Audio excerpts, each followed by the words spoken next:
25 years ago, I think Vietnam was lagging behind Thailand by 25 years. Okay. At least. Now, I would say that they caught up with all this. I think they are lagging behind other developed countries in South Asia by like 5 to 10 years. So they caught up a lot. They still have a lot of things to do though, but it's getting much better. Đây là theInsight, một podcast của Genius nơi trò chuyện cùng lãnh đạo các tập đoàn và doanh nghiệp về cách họ thích nghi với những biến chuyển mới trong môi trường kinh doanh và đầu tư. Tôi là Lan Anh và khách mời ngày hôm nay của chúng ta là ông Jean-Marcel Guillon, Tổng giám đốc FV. Hi, good morning everyone. Very nice to be here with you.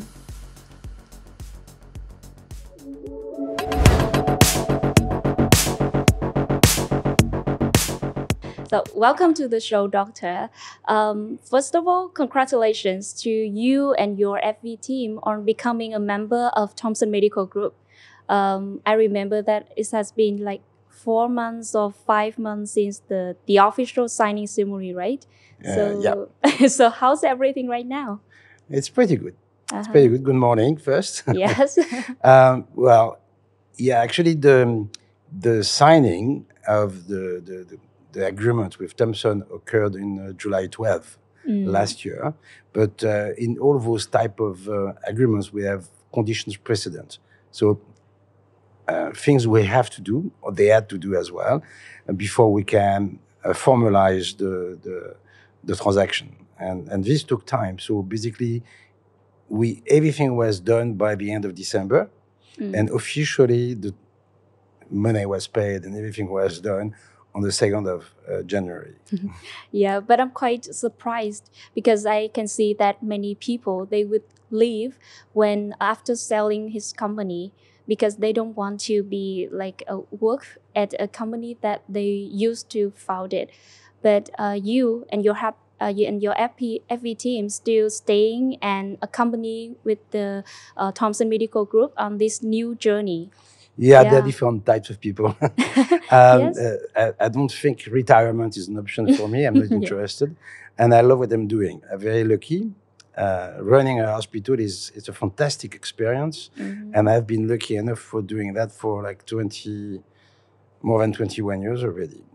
So I really love the hospital. I love the country. I love the people I work with. It's my passion. So I don't want to stop that. And it was very clear from the beginning with Thomson that I would stay. Of course, I don't think they would have bought the hospital if I was to leave. Because if I was to leave, a lot of people would leave as well because they work. It's my team. People I've worked with for many years. And it's also a matter of trust. Maybe it's old-fashioned, but when I shake hands with someone, it means something. So the deal with Kiat, with the chairman, the deal with him is that I stay, my team stay. They don't need to move anyone from Singapore to Vietnam. The team is completely the same. There is no difference, and there is not one person from Singapore in the team. They don't need to because I have a complete team. Of course, we work hand in hand, very closely together. They have to check a lot of things. They are a listed company on the Singapore Stock Exchange, so they have a lot of requirements that we have to comply with. But it's not a problem. I mean, strategically and operationally, we work together very closely, and we share the same vision. So it's very pleasant to work with people like that. The strategy is bringing Singapore to Vietnam. Like I brought France to Vietnam 21 years ago. 21 years ago when we developed the hospital, the idea was to bring not France, but to bring a certain idea of medicine, a certain idea of hospitals, a certain way of managing hospitals, international standards, many things that were lacking in Vietnam at that time. Yes. So it was a very modern approach. So we brought things to Vietnam that didn't exist. Now it's different, okay? However, you still have a lot of people who are sick and who want to go to Singapore for treatment or for medical advice.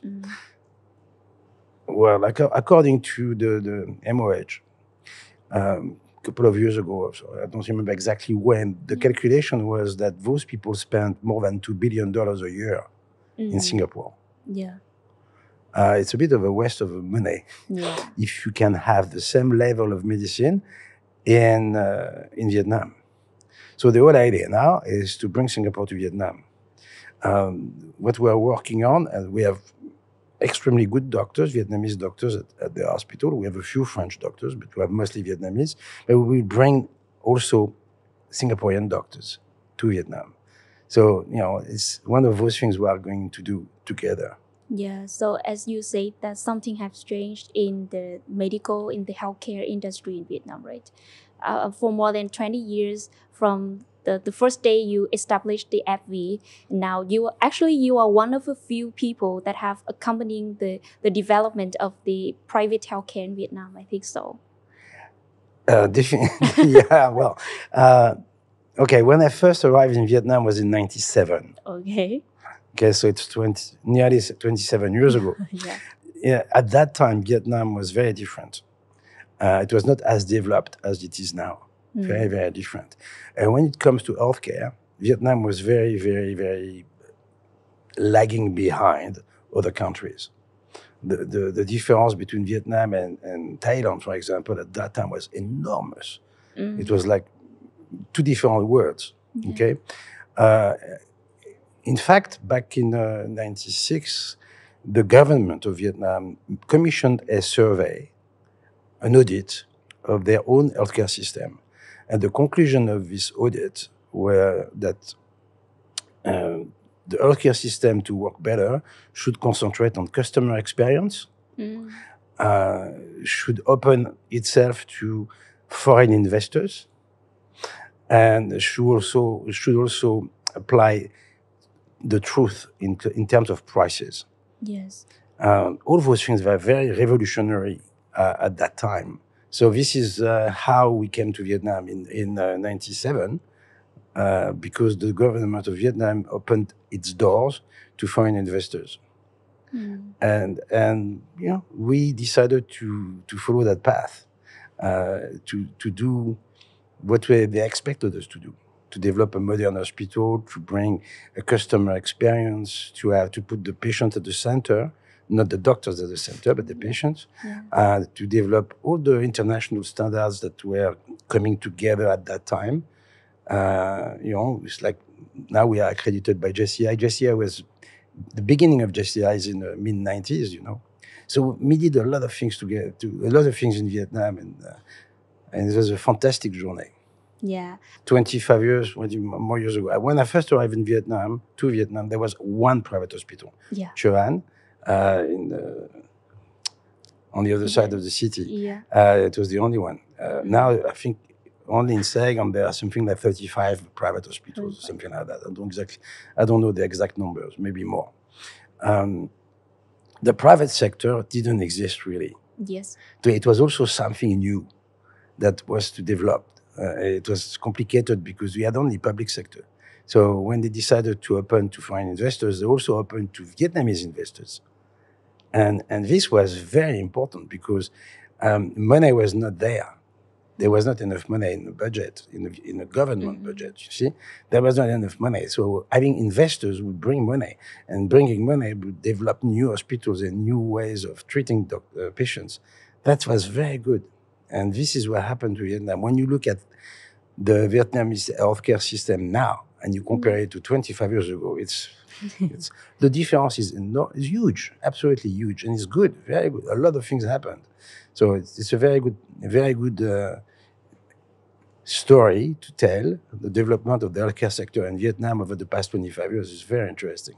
Yeah, so that's why I want to ask you about that.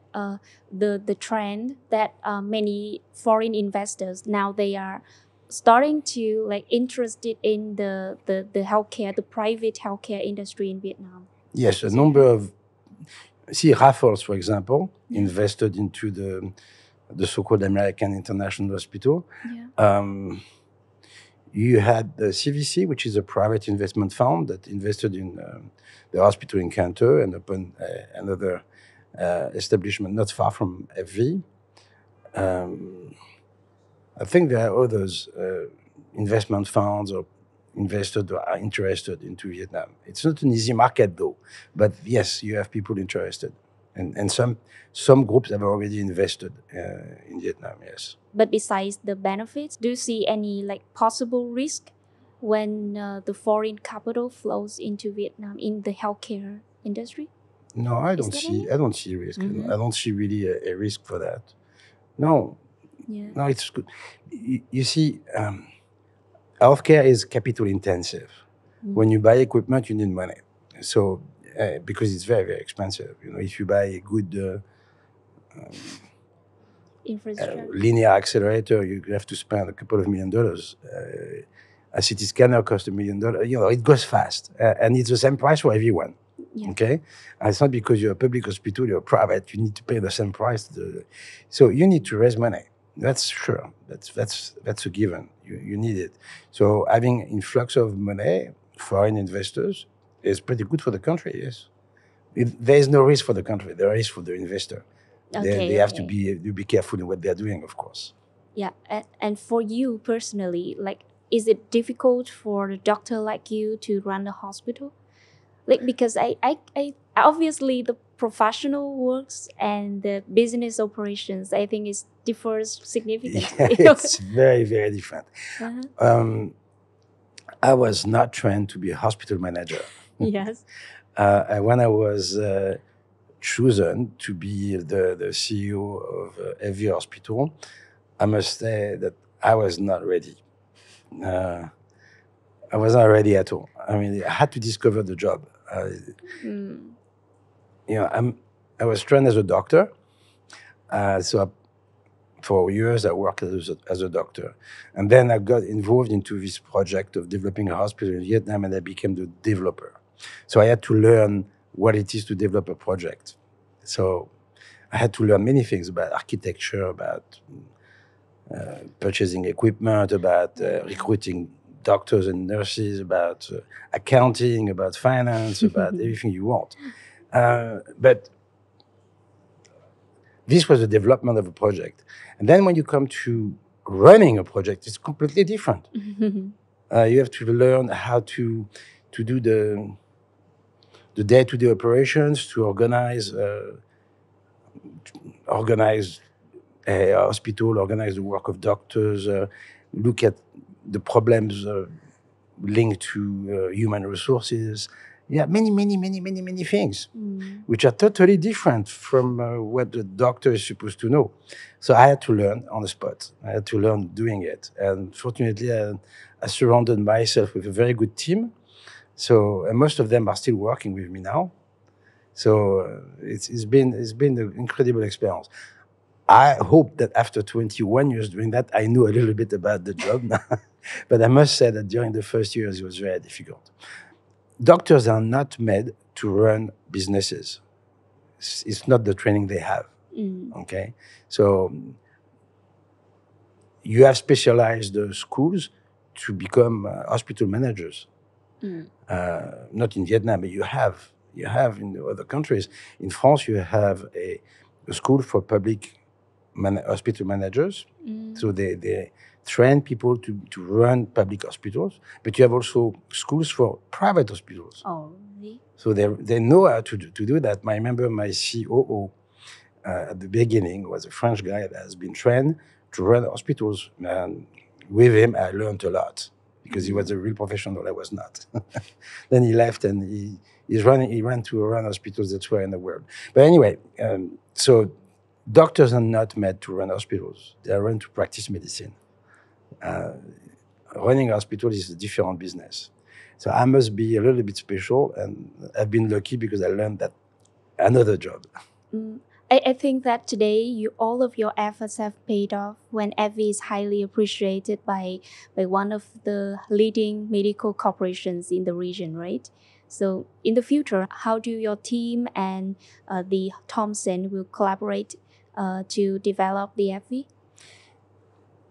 Okay, so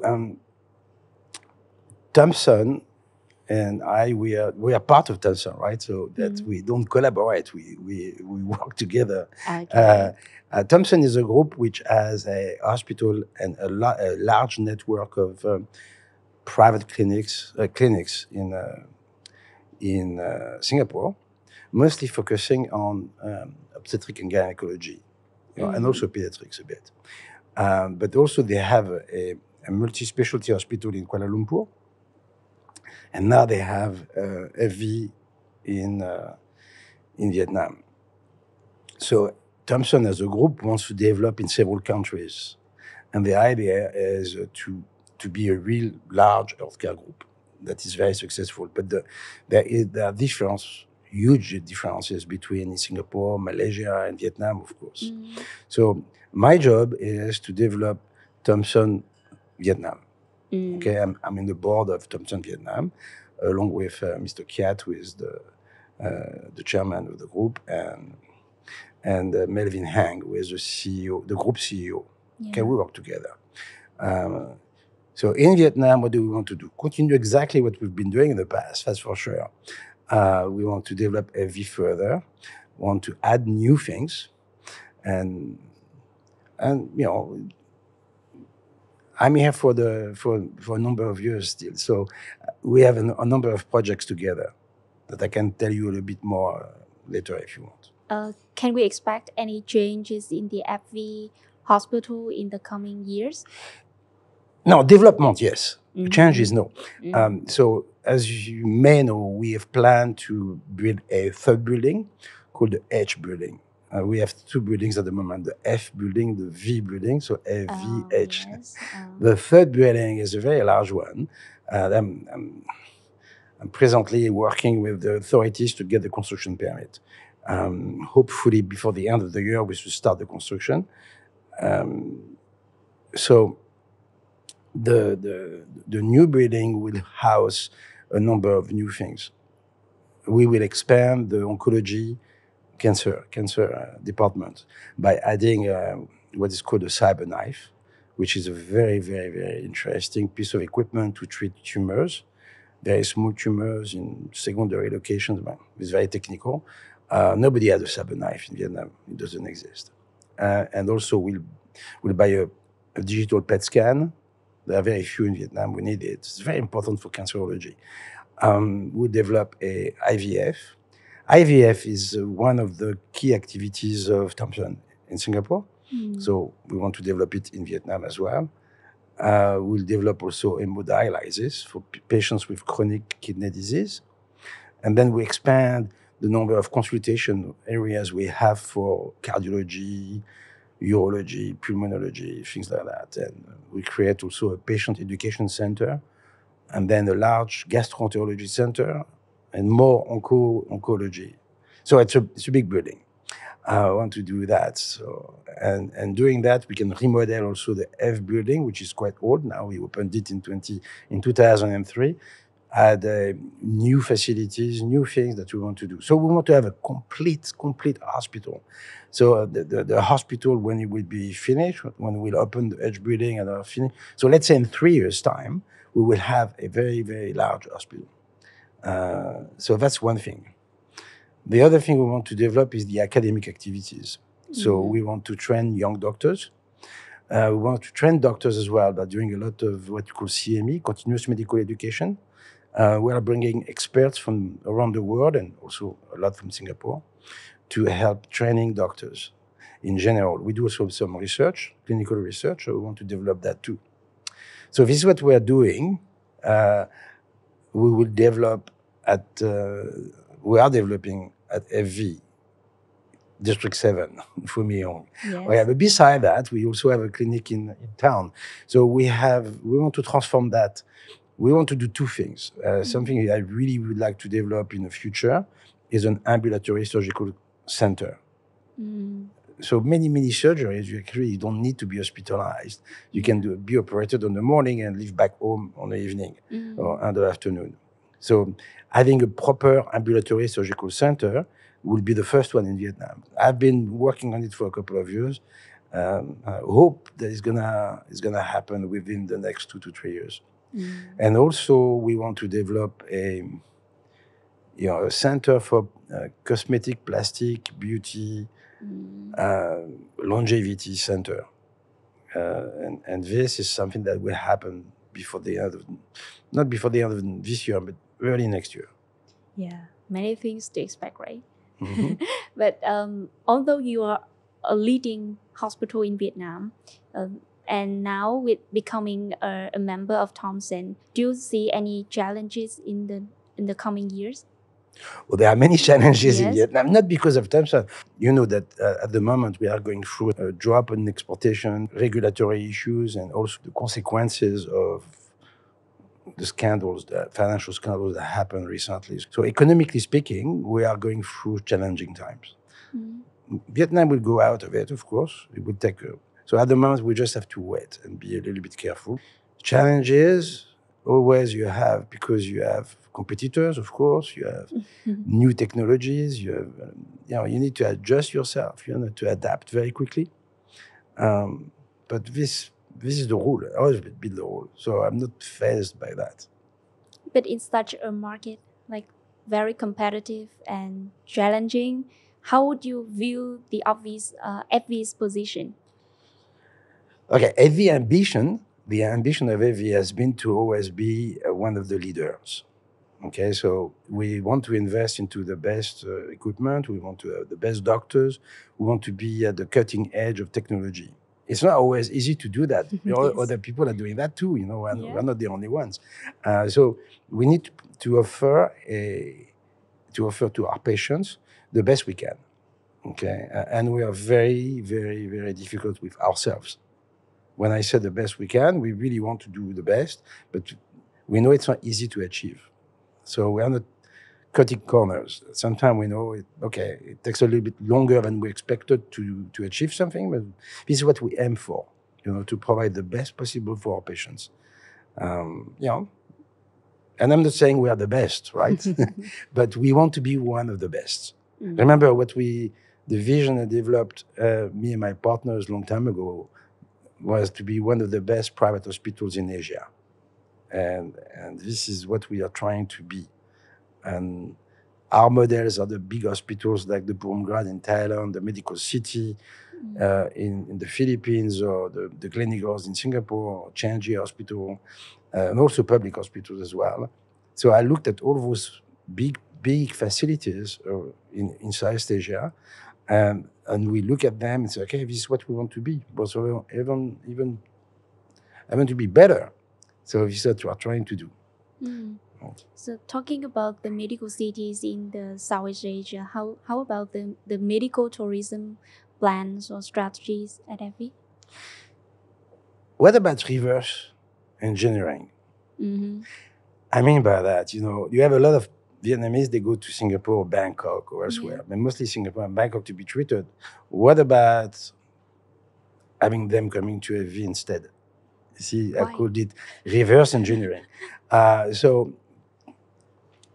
to make it even more appealing to patients, the strategy is, as I said at the beginning, to bring Singapore doctors to Vietnam. So why would you go to Singapore if you can be operated in Vietnam at the same level? Not necessarily by Singaporean doctors, but by the same techniques, the same quality, the same outcome, of course, is what we're looking for, and for a price which would be lower, and without having to go overseas. You see, so this is what we want to achieve with Mr. Kiat, to make FV the window of Singapore, but in Vietnam. But up to now, how much percentage of the patients at FV is foreign? We don't have much patients coming from overseas. A country that really, really, really manage it very nicely is Thailand. Thailand is an industry because it's been encouraged by the government. A lot of things happen to have patients from all around the world going to Thailand. Also, it's so easy to have a visa. You have many things, and Bangkok is very well organized, the infrastructure, the hotels, and everything. So it's an industry, really. In Singapore, it was also very developed because they attracted a lot of patients from Indonesia. When Indonesia was very underdeveloped, a lot of patients were coming to Singapore. But Singapore is very expensive, right? While Bangkok is less expensive, but still expensive, but less. So for people that are not necessarily attracted to come to Vietnam from America or from Australia, we have some patients coming, but not many. What we have is what I call trans-border medical tourism. So a lot of patients from Cambodia and a little bit from Laos. And before the problems were also from Myanmar, but not many anymore. So from Cambodia, we have a lot of patients. They're very, actually, because of the history of Cambodia, a lot of patients like to be treated by Vietnamese doctors. You have Vietnamese doctor in Phnom Penh, Choré Hospital, Brill Hospital in Phnom Penh. You still have a lot of Khmer patients coming to Vietnam, and many come to us. Actually, they represent about 4% of our patients. So it's cross-border tourism. It's not tourism, but you see what I mean. But the big size medical tourism, I don't see it happening before a long time. It's very complicated to put together, and it requires a lot of support from the government. So it has to be a nationwide process. It doesn't. One lone hospital cannot really do that. It's very difficult because you need the infrastructure. You need also just simply having easy visa. You know, just simply, if you're Australian, you need. So if you need to apply to a visa, it's been complicated. You need to have a process in place. When you look at what happened in Thailand, you have the buses from the big hospitals at the airport. So people come and go straight to the hospital. So easy. A lot of things are easy, and you have an organization with hotels and good infrastructure. So it's not exactly the same. That's more difficult to organize. So that's why I'm saying reverse engineering. Prevent patients, not prevent, but attract people who would go to Singapore or Bangkok, and having them to FV would be, I think, the way to go. So looking at the whole picture, what are you perceive as the prospects of the healthcare industry in Vietnam? You see, when you look at the way the Vietnamese healthcare sector has evolved over the past 25 years, it's quite impressive. There are many things to do still, many things to do. You see, you have, and it's the same everywhere in the world. The private sector and the public sector do not have exactly the same purposes. The public sector must take care of everyone. Okay, so regardless of the amount of money they have, you're supposed to treat, because it is the country, right? So you have to take care of everyone. You have necessarily a large number of people. So necessarily, you're not, even though you have to pay attention to customer service, to the facility, to the comfort and stuff like that. Your main priority is to do medical care. So you understand. So this is the most important point. But you cannot take care of everyone. So the private sector, because it's very expensive, right, to take care of everyone. And medicine is expensive. That's the way it is. Because drugs are expensive, medical equipment are expensive, building hospitals is expensive. All this is expensive. So at the end of the day, it costs money. This is what they explained back in 97 in the audit to the Vietnamese government. You have to practice price reality. Because if you subsidize, okay, but where is the money coming from? So if you want to finance public hospitals, you need to raise money from the people, from the taxes, right? You need to raise money. And you raise money, and this money is used to finance medical care for people who can't afford it. And then for people who can afford it, you have also the private sector. The private sector is going to help a lot. And the private sector has huge responsibilities too. Actually, it's almost the same responsibilities as the public sector. So the good policy, this is what is happening in Vietnam, is to develop both the private sector and the public sector together. And of course, when you're a regulator, you have to put rules in place. It's very important. because medicine is you deal with people lives. But then you leave also open the door to innovations, new treatment, new things. So this is what is going to happen in Vietnam. It's happening. It has been happening for many years now. So you develop the two sectors together, and you facilitate the emergence of new technologies. So I think it's going to develop more and more over the next years to come. The sky is the limit, I would say.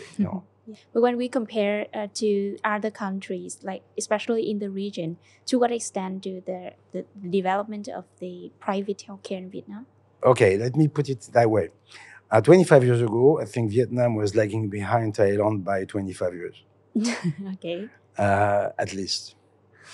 Now, I would say that they caught up with OVS. I think they are lagging behind other developed countries in South Asia by like 5 to 10 years. So they caught up a lot. They still have a lot of things to do though, but it's getting much better. So it's like a huge effort from all of the bodies and the doctors and the investors like you. Yeah, I believe that your hospital will be always the leading in the Vietnamese market as you wish. Yeah. Thank you very much for your time and your interview. Thank you.